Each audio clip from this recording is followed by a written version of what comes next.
Two to you, it's now 12 minutes to 8. Been another big year for Dubbo Regional Council. Mayor Matthew Dickerson, good morning. It was actually quite tough. I did write an article this week to just do a bit of a year in review, and I sat down and started thinking about all the things that happened through the year and looked back at some of my previous columns and worked through some information I had, and I went, wow, how am I going to fit this into one single column? And I did end up writing one column, but it only had just a tiny bit, Ian, of all the things that have happened this year. But it's been a very busy year, which you would hope for, you'd expect, but certainly things are going very well. Do you want me to kill the news? We'll just talk for the next hour. Well, we could do that, actually.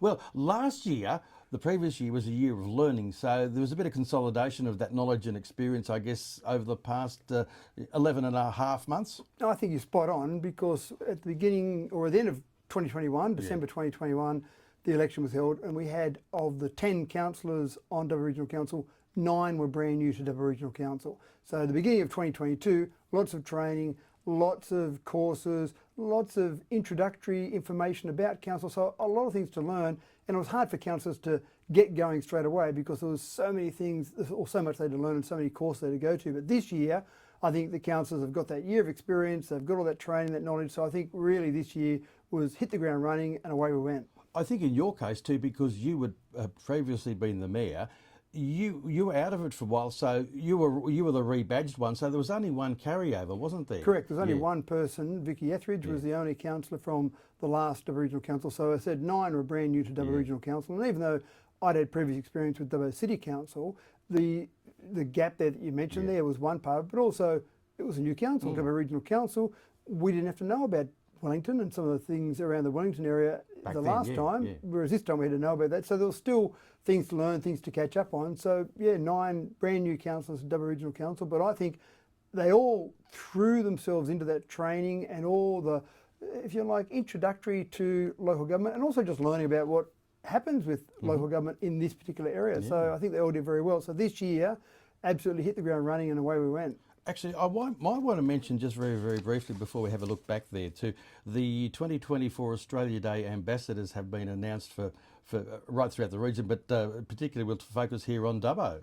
That's right. So we've got our Dubbo one, Sam's been announced for Dubbo. Sam Cawthorne, Yep, that's right. And then you've got Reece Muldoon down in Wellington. So, and the ambassadors do a great job.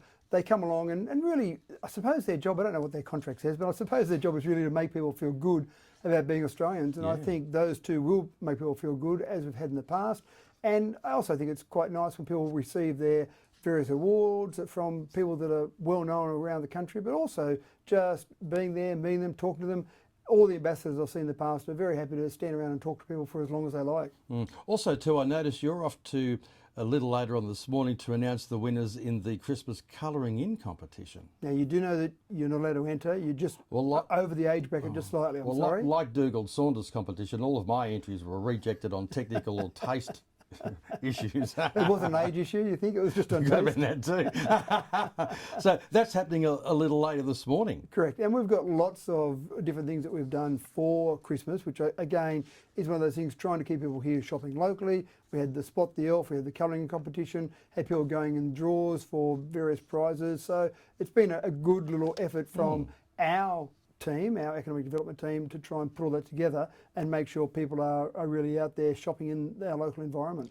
Also, just quickly too, the first round of funding from the Dubbo Regional Council's Spark Grant program that supports cultural programs and projects there, that was awarded to the first recipients, wasn't it? Yeah, so we had $10,000 that we gave out just the other day at the Western Plains Cultural Centre, and so those 4 recipients are basically doing things. This is the first time we've done it where we're trying to get specific grants around trying to advance culture. So Spark, the Spark Committee, shaping plans to advance regional culture, and that's what that's all about, trying to advance regional culture. So that's the first round. We've got another $10,000 we'll give out next year in terms of in this financial year, but in next calendar year, and we'll see how that goes. But there's different grant funds we've got available, and we're trying to focus them on specific areas, and that one was all about culture and advancing culture, or cultural events, I suppose, is probably more accurate.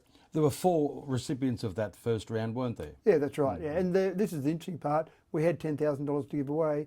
We had 8 applications totaling $62,000 for the $10,000 that we gave away. So oversubscribed, which you would hope to be. But even just if we touch on that, that was at the Western Plains Cultural Centre. And when I look back over the year, for example, the Western Plains Cultural Centre is one of our great tourist assets.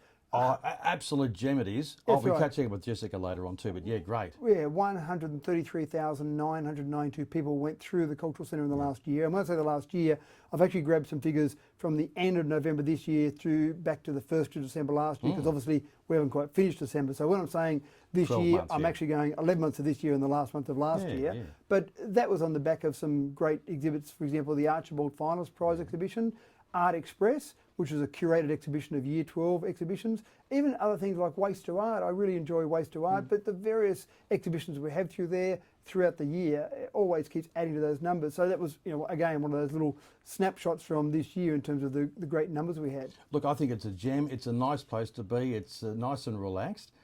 In most cases, it's free too. I like that too, so that's good. But looking back over the year, look, I think sport has played a big part this year, hasn't it? Well, I felt like I've ended the year like I began the year, because I had to go down to number 1 Oval and toss the coin for an under 13, 14 and 15 boys cricket championships that's on at the moment as we speak. And at the beginning of the year, I remember one of the first things I did for the year was toss the coin for, I think that was the under 14 boys and under 15 girls cricket championship. So cricket's been a part of it. We've had athletics here, we've had swimming meets, we've had bowls tournaments, we've had a range of different events that have been major events brought to here. Of course, there was that little touch footy event that we had that brought 7,000 people to Dubbo. so all these different sports, but that's where Dubbo's great with that sort of thing, where you've got all these different junior sports offered, but not always junior sports, that bring people to Dubbo. And of course, next year, for the first time ever, the Bowls, New South Wales, will take their state championships to a regional area, and of course, they bring it to Dubbo. So it's that ongoing injection to our economy. Certainly also too, the 2023 Australia Day ceremonies in Dubbo and Wellington both took a pretty meaningful leap towards inclusivity this year, didn't they? Yeah, there was a bit of controversy there, which is never such a bad thing, but we changed the Wellington event to a twilight event, and that did cause some controversy. We wanted to change both to twilight events, but we had some arguments with the federal government around that, and we weren't allowed to change the Dubbo event to anything but the 26th of January. Interestingly enough, after we made that decision, after we'd had our arguments for a few months, they actually changed the citizenship code. So from next year on, people across the nation or councils across the nation will be able to hold their Australia Day events in a window either side of Australia Day. Now, we've decided next year to go with a twilight event again in Wellington and on the day in Dubbo, but at least we'll have the flexibility in the future. And so I think we certainly led the way across the nation in that particular area. Sister City student exchanges too. Oh, back on, thankfully, after some COVID interruptions there. They're, I think, absolutely fantastic. The students love coming over here, and our students have a wonderful time when they go to Minnicamo. So yes, again, there was another student exchange that went there, 10 students and 2 chaperones. And we can't forget the contribution those chaperones make. They're taking time out of their lives. These are adults that are doing something good for the community. They pay most of their own way. Council does make a small contribution to each of those students and to the chaperones, but they're paying most of their own way, and they're going out and they've got a huge responsibility looking after 10 children that are someone else's children, not their own children. So a big responsibility. So thank you to them as well. Also, environmental sustainability throughout the year. Yeah. We had a few things there. Our net zero framework, we've progressed that. We've got our EVs now, so we've got staff getting EVs. And again, that was very important to show that the total cost of ownership over 4 years was less than a petrol car, even though the ticket price might be dearer. So we've got our staff buying now, and more are coming through, buying EVs, buying Teslas, but we can show the community that they are cheaper. So I think that's a very important message there as well. And even our electricity contracts, we took a new electricity contract where we're going for green energy. I just want to also mention, I'm not sure if you're about to jump to tourism, but I want to just mention tourism a little bit there. So I mentioned the Western Plains Cultural Centre, but even things like our jail, 47,270 people went through our jail. Now, don't forget, it's free for people in Dubbo's LGA. Great new exhibit there called Life of Crime. If you're living in Dubbo, go along there, take advantage of it. It's open every day apart from Christmas Day. And then the other one that I think people don't realise is a great tourist attraction is our theatre. 74,906 people went through our theatre. Almost 30% of the ticket sales go to people outside Dubbo. So that's a really good tourist attraction as well. So there's all these things that are attracting people to Dubbo, apart from the things that everyone knows about, such as the zoo, which attracts over 300,000 people a year as well. I actually bought the book accompanying that exhibit there from Old Dubbo Jail yesterday. It's a fascinating book, a locally produced book. Yeah, right. So some of your ancestors there, some of your great-grandparents were in there, were they? Not mine, but there is somebody in this building who was very Oh, really? Yes. Yeah, right. Yeah, there may have been an ancestor in there.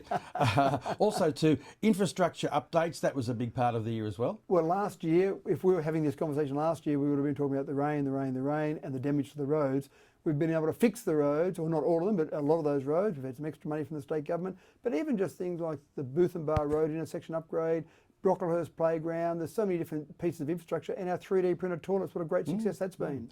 Matthew Dickerson, we are running out of time, as we did mention there. We could talk about this for an hour, so I'd like to thank you for what you've done not only for the community, but also thank you for coming in each and every week here and having a chat to me and keeping us up to date with the machinations of Dubbo Regional Council. Yeah, my pleasure, and Merry Christmas to you and all your listeners, and thank you to you. I don't think we've missed a week all year, Ian, but it's great to be able to have this opportunity to talk to the community. Merry Christmas to you and yours too, Matthew. 2 to you. It's now 2 to 8.